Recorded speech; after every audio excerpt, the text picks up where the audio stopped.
Tuondoke. Tuondoke, natafutwa location namna hii. Huwezi kupinga namna hii, angalia.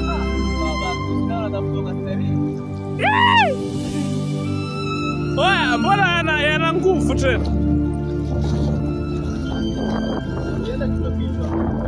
Dogo mwisho hapo hivi. Kuna mashimo. Oa kaka, ukilegeza hapo ndako kama unafuata hivi.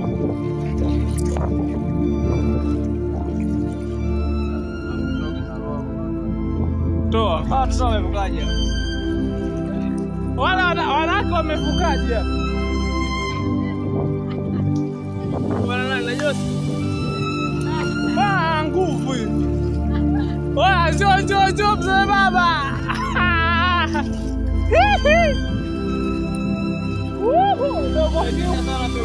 Dogo yupo huku bila wasiwasi. Na tuna rekodi. Unatafutwa hivi? Angalia jamani, maji hapo karibu na kifuani. Navuka mto, location na alafu baadaye. Angalia location inakotafutwa huko. Vipi ndugu? Mungu vizuri?